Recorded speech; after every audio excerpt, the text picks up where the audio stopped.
rancangan undang-undang Omnibus Law Cipta Kerja. Beberapa kalangan menilai bahwa undang-undang ini akan merugikan, tetapi beberapa kalangan juga menilai bahwa undang-undang ini akan menyederhanakan peraturan dari tingkat nasional maupun tingkat daerah.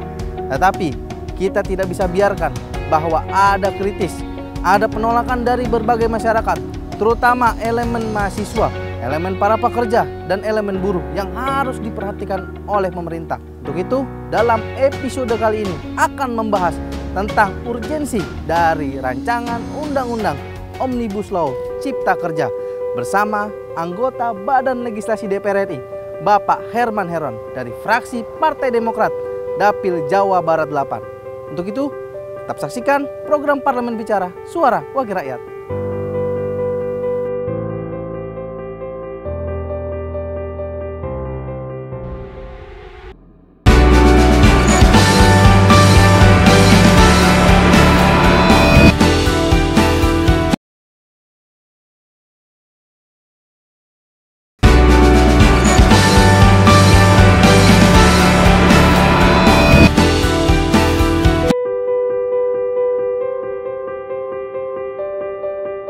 Ya pemirsa, masih bersama saya Hilman Hidayat di program Parlemen Bicara Suara Wakil Rakyat. Saat ini saya sudah bersama Bapak Herman Heron, anggota dari Badan Legislasi DPR RI.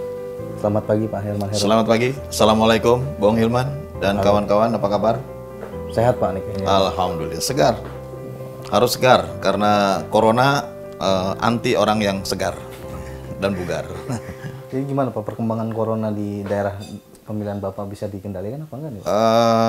Terus meningkat gitu ya. Bahkan ada klaster-klaster baru yang tentu ini harus lebih dilokalisir. Saya setuju kalau dulu ada PSBB, perkarantinaan dengan skala besar, sekarang pakai skala mikro, itu di tingkat rukun warga. Supaya klaster yang timbul akibat dari munculnya seseorang tertransmisi oleh pihak lain atau di daerah lain, kemudian bisa cepat dilokalisir di situ. Ya Pak, izin nih Pak, kita ingin sedikit berbincang-bincang soal bagaimana ada beberapa hal yang saat ini sedang dibahas di DPR, tetapi memang ada sedikit Pak, memang penolakan atau ya ini masih kontroversi lah Pak soal Omnibus Law Cipta Kerja. Kalau dulu kan katanya Cipta Lapangan Kerja, Cilaka, sekarang diganti Cipta Kerja. Sebenarnya kalau Bapak sebagai anggota Badan Legislasi yang memang membahas undang-undang ini atau sebagai fraksi Partai Demokrat, sebenarnya urgensinya apa sih membahas undang-undang ini? Karena kayaknya pemerintah ini semangat betul Pak membahas undang-undang Cipta Kerja ini Pak. Ini kita harus merangkai dari sisi kesejarahannya, bahwa dulu ada era yang disebut Orde Lama, di mana dari sisi ekonomi tentu pasang surut ya, ada kala baik, ada kala kurang baik. Dan dari sisi ekonomi karena politiknya lebih kental, maka pembangunannya relatif lebih landai. Kemudian masuk di era reformasi, dan kita tahu bahwa transisi dari orde baru ke orde reformasi ini juga menyisakan banyak persoalan karena transisinya di situasi yang krisis ya. Dan pada saat itu tentu kepemimpinannya Pak Habibie mampu membawa transisional ini lebih baik, kemudian terpilihlah Kiai Haji Abdurrahman Wahid menjadi presiden dengan pemilihan yang penuh harapan. Kemudian karena di tengah jalan ada persoalan digantikan dengan Ibu Mega, yang tentu arah dan kebijakannya bagaimana membangun sebuah perekonomian baru dikala kemudian situasi politik juga dalam situasi yang terimbas oleh krisis yang terjadi pada tahun 98. Kemudian 2004 era kepemimpinan baru Pak SBY menjadi presiden, dan tentu dengan 2 periode Pak SBY memimpin, saya bukan karena dari fraksi Demokrat, tetapi kita harus objektif menilai perekonomian begitu pesat. 2004 itu anggaran belanja kita hanya 400 triliun. Pak SBY bisa mencapai 2.000 triliun. Ya. Artinya bahwa ini ada peningkatan, bahkan PDB meningkat. Ya. Pendapatan domestik bruto meningkat, kemudian income rata-rata per kapita juga meningkat, hampir 400% meningkat, dan ini adalah situasi yang tentu tidak terlepas dari bagaimana transisi oleh Pak Habibie, kemudian oleh Gus Dur, dan kemudian Ibu Mega. Ini juga merupakan pondasi yang kemudian dibangun oleh Pak SBY. Masuk dalam fase kepemimpinan Presiden Pak Jokowi tentu ingin ada sesuatu yang prestisius, ya. Lompatan-lompatan ekonomi, bahkan ingin bahwa ekonomi bisa 2 digit gitu. Dan ini tentu menjadi semangat karena pada setiap kepemimpinannya berbeda. Pak SBY memimpin dengan membuka ruang demokrasi yang begitu besar, ekonominya tumbuh, pertumbuhan ekonominya juga stabil di antara 6 sampai 6,5%, ya. Kemudian pada sisi lain juga program-program yang pro rakyat juga itu berjalan gitu. Karena nuansa bahwa pasca krisis yang kemudian mempengaruhi terhadap perjalanan kepemimpinan para presiden kita ini, itu juga sangat membebani sebetulnya. Tetapi dengan tahap demi tahap akhirnya ada lompatan-lompatan yang sangat signifikan. Termasuk indikator makro yang tentu itu harus menjadi perhatian, pertumbuhan pertumbuhan nasional, pertumbuhan ekonomi nasional, kemudian inflasi, suku bunga, kemudian lifting yang menjadi andalan pendapatan kita, kemudian nilai tukar rupiah yang juga mempengaruhi terhadap kemampuan kompetitif kita di pasar dunia, dan tentu indikator yang paling penting adalah kita bisa mewujudkan masyarakat yang adil dan makmur. Ini sebetulnya yang kemudian diterjemahkan oleh Pak Jokowi pada periode kedua, disampaikan pada pidato pertama kali setelah pelantikan, meminta izin untuk membuat undang-undang Omnibus Law yang ini bisa mereduksi terhadap undang-undang yang selama ini pada waktu satu periode memimpin dianggap menjadi faktor penghambat. Tapi kalau apple to apple kita akan membandingkan periodisasi pembangunan ekonomi terhadap Pak SBY, tidak ada Omnibus Law pun pertumbuhannya baik, ekonominya stabil, kondisi politik dan keamanan stabil, dan tentu tingkat kesejahteraan masyarakat terus meningkat sejalan dengan penurunan kemiskinan. Oke, baik Pak. Masih ada lagi? Oke. Kita sambung lagi. Oke, baik. Masih di Parlemen Bicara Suara Wakil Rakyat.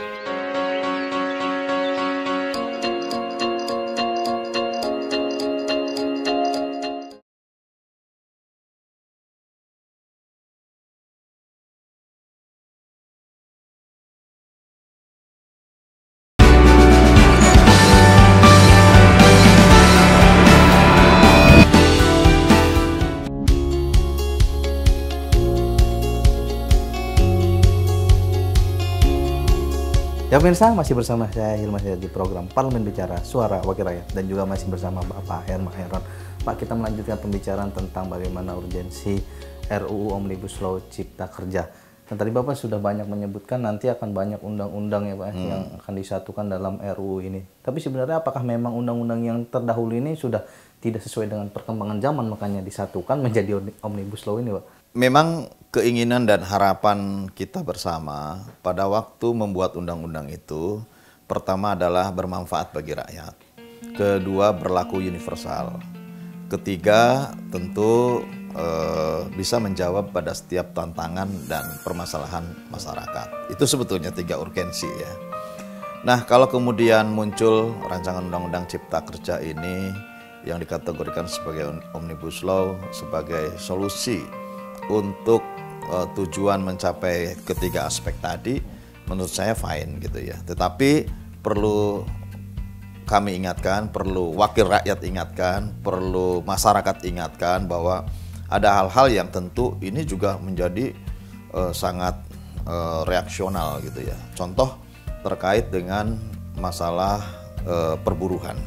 Jadi nanti justru yang terkait dengan undang-undang ini yang akan sangat sensitif adalah dengan ketenaga kerjaan. Klaster itu ya. Klaster ketenaga kerjaan. Karena ini juga yang tentu akan terkait dengan hajat hidup rakyat Indonesia.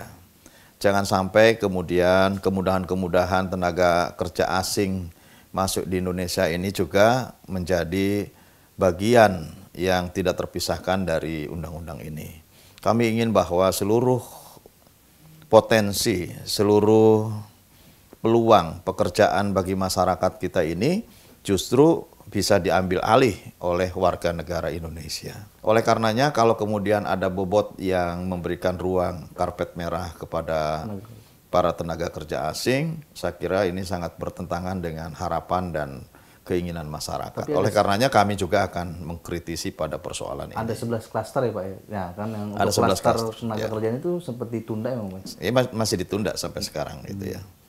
Nah kemudian terkait perpajakan, ini juga jangan sampai membebani terhadap rakyat, sehingga kemudian ini bisa justru meringankan gitu ya. Semestinya undang-undang ini meringankan. Setiap kali pendapat atau setiap kali pendapatan negara yang diambil dari setiap kontribusi masyarakat, semestinya diperhitungkan dengan bagaimana membangun sistem atau membangun simulasi baru bahwa sesungguhnya sektor pajak tidak harus didapatkan dari pendapatan rakyat secara langsung. Multiplier efek yang muncul, yang itu bisa menjadi pendapatan negara, sehingga tidak kemudian membebankan langsung kepada masyarakat. Gitu ya. Tentu sadar ataupun tidak sadar, pasti ini akan menjadi sebuah pertentangan antara keinginan pemerintah dan harapan rakyat. Misalkan kemudahan tentang pangan saja. Tentang impor pangan. Kami menutup impor pangan, mempersulit impor pangan, ya misalkan harus diimpor di terminal-terminal tertentu dan ini supaya ada kompetitif gitu ya, ada kemampuan kompetitif dari masyarakat untuk memproduksi barang sejenis tetapi dengan kualitas dan harga yang tentu bisa menjadi pilihan rakyat. Jangan sampai kemudian komoditas impor ini selalu menjadi sesuatu yang lebih murah dengan iklan pangannya yang begitu hebat. Sehingga apa? Orang tidak tertarik untuk membeli terhadap produk-produk lokal. Kita tidak pernah tahu apakah dumping misalkan dilakukan oleh negara Cina gitu ya. Oleh negara-negara lain yang kemudian harganya menjadi murah di sini. Kalau sudah menjadi murah di sini ya akan membunuh terhadap industri dalam negeri, terhadap budidaya dalam negeri gitu.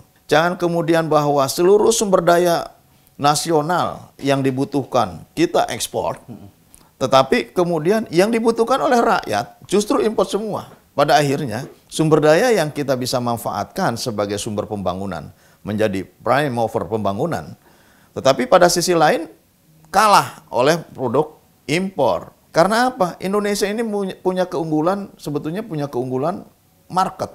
Karena masyarakat Indonesia yang jumlahnya besar, penduduk terbesar keempat di dunia, ini juga akan menjadi serangan produk-produk asing, produk-produk luar. Nah kalau kemudian bahwa kemudahan-kemudahan dibangun oleh perundang-undangan, peraturan perundang-undangan nasional kita, sementara negara-negara lain mempersulit untuk masuknya komoditas kita, kita akan kalah dan selalu akan defisit dalam neraca perdagangan kita. Berarti harus ada pasal dong Pak untuk memperkuat atau melindungi produk-produk lokal. Kalau kita ingat dulu kan ada cintailah produk-produk Indonesia. Bangga.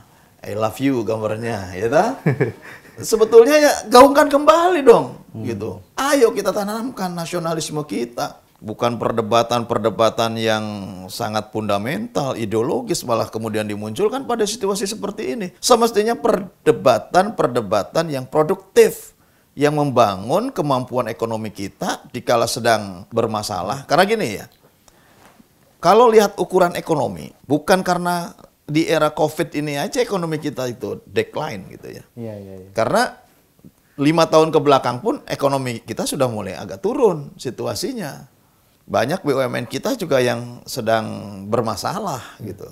Ciri-ciri itu kan mencirikan ekonomi yang kurang sehat gitu. Nah oleh karenanya muncul rancangan undang-undang ini yang juga jangan kemudian memperburuk suasana masa depan kita. Ini yang diperdebatkan gitu. Kalau kemudian bahwa rancangan undang-undang Cipta Kerja ini bisa menjawab 3 persoalan, harapan dan keinginan masyarakat. Yang kedua adalah sebagai regulasi yang memberikan afirmasi bagi masyarakat. Yang ketiga dapat menumbuhkan ekonomi nasional. Fine, menurut saya nggak ada masalah. Tapi kalau kemudian bertabrakan, boleh membangun sektor industri, boleh menambang dengan skala yang lebih luas, boleh membuat perusahaan cukup dengan 2 orang saja. Sistem permodalan yang liberalis misalkan.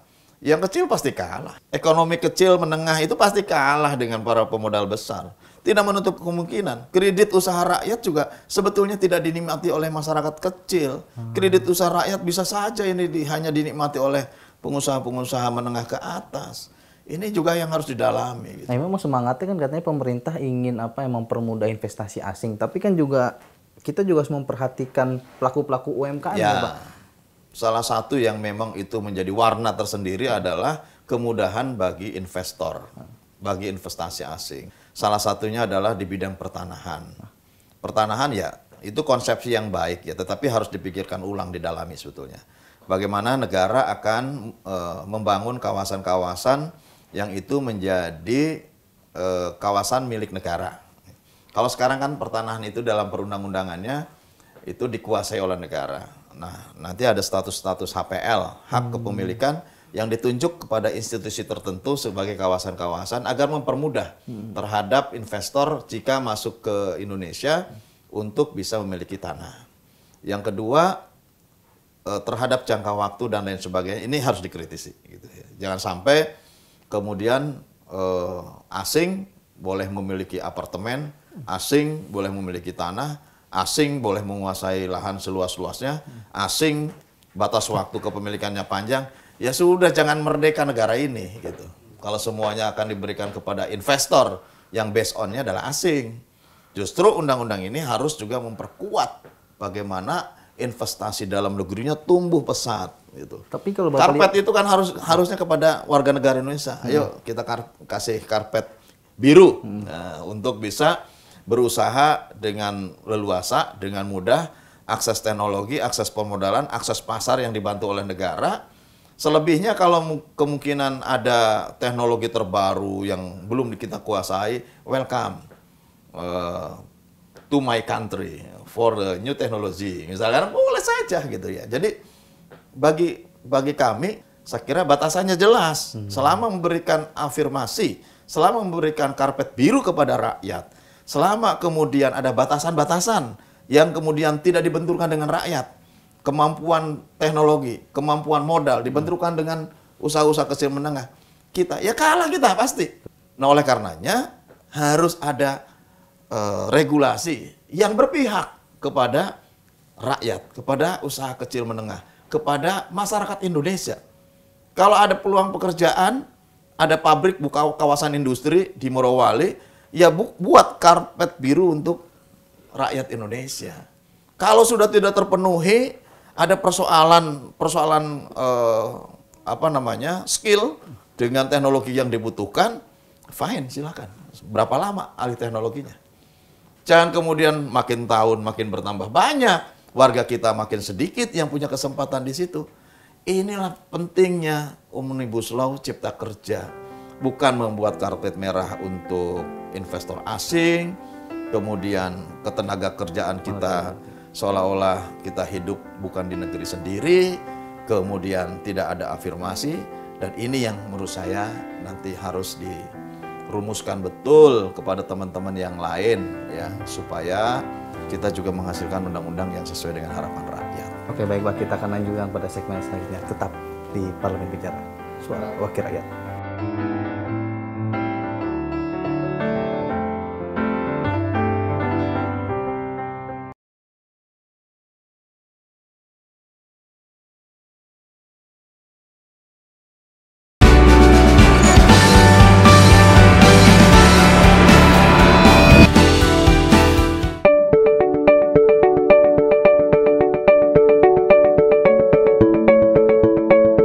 Ya pemirsa, masih bersama saya Hilman di program Parlemen Bicara, Suara Wakil Rakyat. Pak, ini kita semakin dalam membicarakan tentang urgensi dari RUU Omnibus Law Cipta Kerja. Nah, ini kan memang yang paling banyak disoroti adalah di klaster tenaga kerjaan, Pak. Apalagi memang katanya pembahasan ini memang ditunda lah ditunda dulu di klaster-klaster yang lain. Nah, memang banyak kekhawatiran dari para buruh, para pekerja ini soal upah kerja, jam kerja, jaminan sosial dan lain-lain. Kalau Bapak sendiri sebagai fraksi Partai Demokrat ini melihatnya seperti apa Pak nanti, Pak?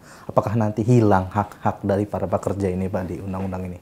Memang dari 11 klaster itu yang sensitif adalah terkait dengan ketenaga kerjaan. Karena itu terkait dengan pengaturan-pengaturan terhadap ketenaga kerjaan yang selama ini diatur oleh Undang-Undang Tenaga Kerja. Tetapi tidak menutup kemungkinan kalau kita rangkai, kita cermati betul, sebetulnya masih banyak hal yang perlu dikritisi.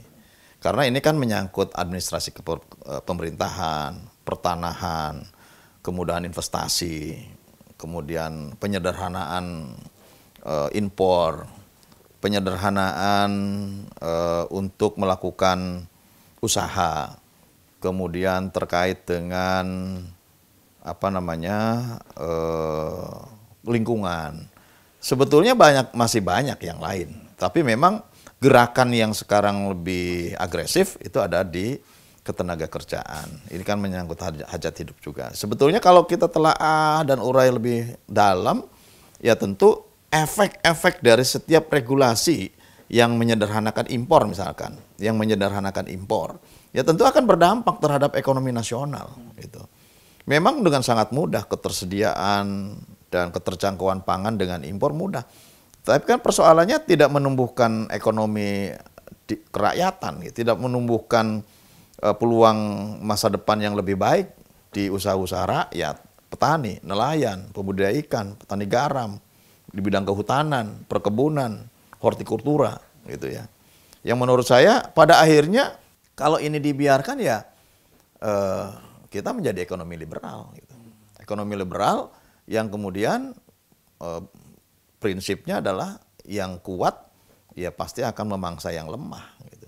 Nah kalau ini terjadi ya berarti sebagian besar harta kekayaan negara kita hanya akan dikuasai oleh segelintir orang saja. Dan kemudian akan terjadi gap kesenjangan yang akan lebih melebar. Nah ini yang harus menjadi rambu-rambu gitu ya. Dan tentu di ketenaga kerjaan ya banyak aspek karena biasanya ini juga menjadi pertimbangan-pertimbangan investor.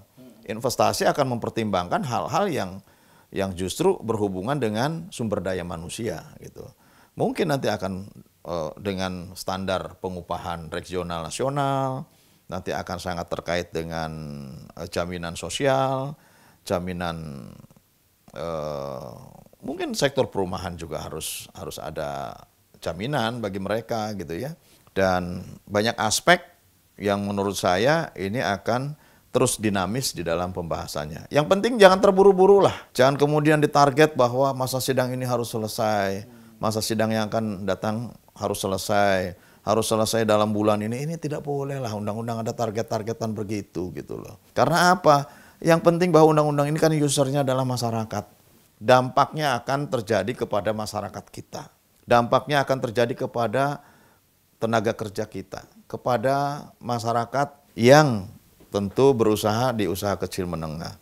Oleh karena itu, pertimbangkan baik-baik. Demokrat sampai saat ini memang mencermati dari luar. Ya, kami menarik dari panja. Ya, itu adalah sikap fraksi karena ingin bahwa sikap kami sejalan dengan rakyat. Sikap kami ingin sejalan dengan berbagai masukan masyarakat, masukan entitas masyarakat yang sampai saat ini banyak mengkritisi terhadap rancangan undang-undang ini. Dan tentu boleh jadi suatu saat kami akan turut serta memperjuangkan di dalam, bisa. Tapi sampai saat ini kami masih berada di luar, kami terus memantau, mencermati pembahasan yang ada di panja maupun mencermati kondisi masyarakat yang terus memberikan masukan, pandangan, pendapat, dan tentu kami akan berada di rakyat, akan sebaris dengan masyarakat untuk memperjuangkan agar kekhawatiran-kekhawatiran masyarakat ini tidak kemudian menjadi keputusan di DPR, tidak menjadi keputusan DPR dan pemerintah. Kalau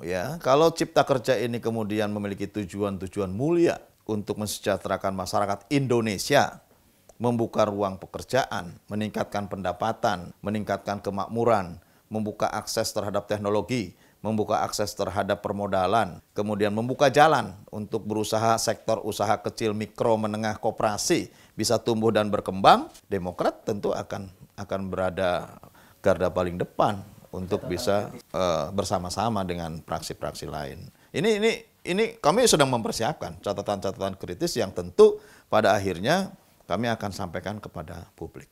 Terakhir Pak, mungkin harapan atau memang closing statement dari undang-undang ini dari Bapak sendiri sebagai anggota balik dan juga fraksi Partai Demokrat. Undang-undang ini akan menjadi harapan rakyat, ya. Dan undang-undang diharapkan memiliki nilai manfaat bagi rakyat, kemudian bernilai universal, ya. Artinya kita terbatas tidak dalam waktu pendek supaya dia berlaku dalam waktu yang panjang. Kemudian secara holistik bisa menaungi terhadap rasa keadilan dan harapan masyarakat. Oleh karenanya, tentu pertama Undang-Undang Cipta Kerja ini jangan terburu-buru untuk disahkan. Yang kedua, mari kita turut prihatin, turut untuk bisa segera menangani COVID-19 ini agar berakhir, dan tentu terhadap dampak ekonominya ini yang harus dipayungi oleh Undang-Undang Cipta Kerja ini. Yang ketiga, tentu mendengar terhadap seluruh aspirasi masyarakat yang berkembang, dari kaum buruh, dari para tenaga kerja kita yang sampai saat ini terus menyuarakan, dari organisasi-organisasi agama, organisasi-organisasi masyarakat, dari perguruan tinggi, dari para dosen, mahasiswa, gerakan mahasiswa yang mudah-mudahan juga tanggap terhadap rancangan undang-undang ini, dari para aktivis lingkungan, dari para aktivis sosial, dari para aktivis society, dari para aktivis di bidang perekonomian, dari para pengamat, dan tentu dari para politisi yang peduli terhadap rakyat. Yang menurut saya ini adalah suara Tuhan yang harus dituangkan di dalam regulasi dan peraturan negara. Sehingga apa? Hasilnya akan menjadi manfaat sebesar-besarnya untuk rakyat. Kami Demokrat tentu akan mendukung berbagai upaya pemerintah selama upaya itu akan menjadi kebaikan bagi rakyat. Tapi pada sisi lain kami akan terus mengkritisi jika kemudian ada harapan rakyat yang bertolak belakang dengan apa yang akan dilakukan oleh negara. Oleh karena itu, kami mengajak kepada semua pihak untuk kita mendudukan posisi ini adalah untuk kepentingan rakyat, bangsa, dan negara. Kita harus mendengarkan dulu, sosialisasikan dulu kepada masyarakat, kita publik konsultasikan dulu dengan masyarakat, dengan seluruh lapisan, dengan ormas, dengan organisasi agama, dengan perguruan tinggi, dengan mahasiswa, dengan para buruh, kita konsultasikan. Dan tentu mudah-mudahan insya Allah kalau memang niat baik dari negara untuk bisa menumbuh kembangkan sektor